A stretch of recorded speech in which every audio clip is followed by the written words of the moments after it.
22 अप्रैल 2020 है और आज कोविड के बारे में आपसे गुफ्तगू करने की ख्वाहिश लेकर मैं आपके सामने आया हूं।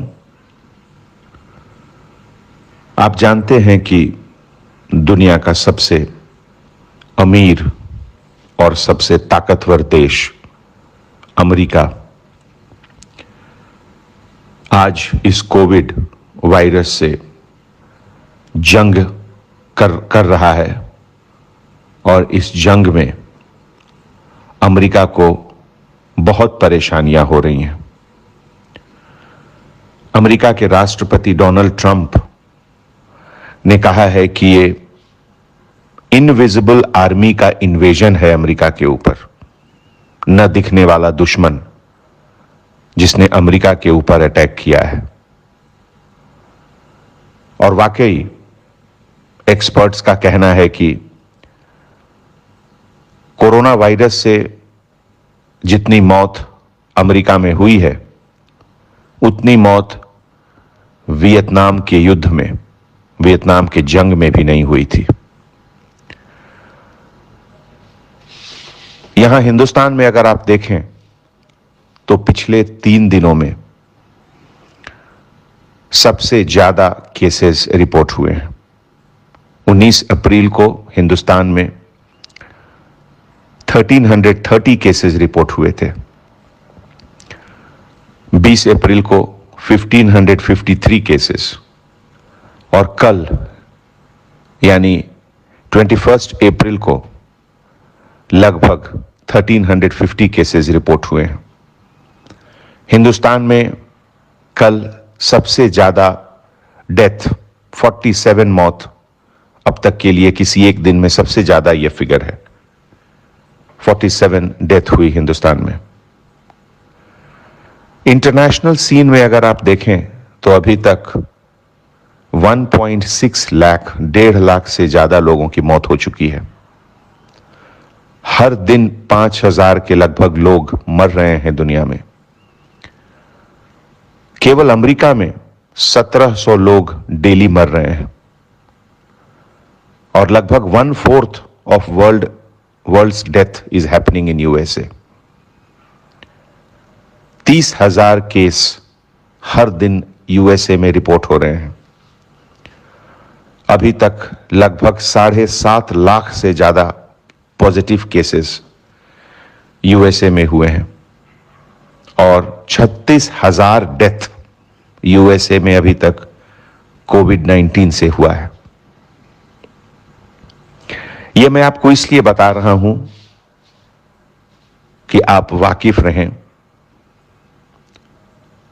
ये जो मौजूदा हालात हैं इसकी गंभीरता को समझें, इससे खौफ खाएं और इससे बचने की कोशिश करें। वर्ल्ड हेल्थ ऑर्गेनाइजेशन जो दुनिया की एक बहुत रिस्पेक्टेबल इंस्टीट्यूशन है,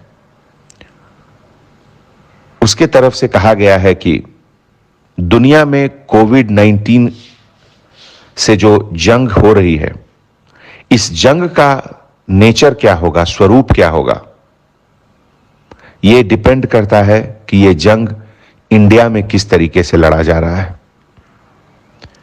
चाइना के बाद वर्ल्ड का सबसे ज्यादा पॉपुलेशन कंट्री इंडिया है। चाइना ने तो जंग पर फतह हासिल कर ली अब, लेकिन इंडिया को इस जंग में फतह हासिल करने के लिए अभी बहुत मेहनत करनी है। और इंडिया का एफर्ट, इंडिया की मेहनत, इंडिया की कोशिश इस ग्लोबल वॉर अगेंस्ट वायरस को एक दिशा देगा, उसको एक नया आयाम देगा। अगर इंडिया सक्सेसफुल होगा तो वर्ल्ड सक्सेसफुल होगा। अगर इंडिया सक्सेसफुल नहीं होगा तो वर्ल्ड को सक्सेसफुल होने में बहुत मुश्किल सामने आएगी। मुंबई में 3000 केसेस हो चुके हैं, दिल्ली में 2000 केसेस हो चुके हैं, तेलंगाना में भी लगभग 900 केसेस हो चुके हैं, तमिलनाडु में 1500 केसेस हो चुके हैं। महाराष्ट्र, गुजरात, उत्तर प्रदेश, ये 3 स्टेट में बहुत तेजी से नए केसेस आ रहे हैं। पिछले 1 महीने में मध्य प्रदेश, तमिलनाडु, राजस्थान, गुजरात और उत्तर प्रदेश, ये स्टेट हैदराबाद और तेलंगाना से ज्यादा रिपोर्ट कर रहे हैं। दोस्तों, इंग्लैंड का एक अखबार है गार्डियन। गार्डियन में मैंने एक आर्टिकल पढ़ा जिसमें ऑथर ने केरला के बारे में जिक्र किया था कि छोटा सा स्टेट हिंदुस्तान का एक केरला, जहां शायद हिंदुस्तान का पहला केस रिपोर्ट हुआ कोविड का, लेकिन वो जिसे कहते हैं केस आइसोलेशन, कॉन्टैक्ट ट्रेसिंग और अलर्ट कम्युनिटी सर्वेलेंस सिस्टम, इन तीनों चीज से उन्होंने इस वायरस को बढ़ने से रोका। सीवियर लॉकडाउन, कंप्लीट लॉकडाउन वहां के पब्लिक ने पुलिस के साथ मिलकर उसको इंप्लीमेंट किया और अभी तक केरला में केवल 3 डेथ हुए हैं। दोस्तों, मैं आपसे गुजारिश करता हूं कि कंटेनमेंट एरिया को कंप्लीटली सील समझें, लॉकडाउन को बहुत ही सीरियसली लें। आज भी हर दिन हैदराबाद शहर में 600 से 700 ऑटोमोबाइल हम लोग सीज करते हैं। ये गाड़ियां सीज करने का क्या मतलब है? इसका मतलब है कि अभी भी बहुत लोगों में समझदारी नहीं आई है, जिम्मेवारी का एहसास बहुत लोगों में अभी भी नहीं है। कितने ठोकर और खाओगे? कितने ठोकर और खाओगे आप संभलने के पहले? कहीं देर ना हो जाए, संभल जाओ। क्या हम सब मिलकर इस दुश्मन को, जो दिखता नहीं है, क्या हम लोग मिलकर इससे लड़ सकते हैं? जरूर लड़ सकते हैं।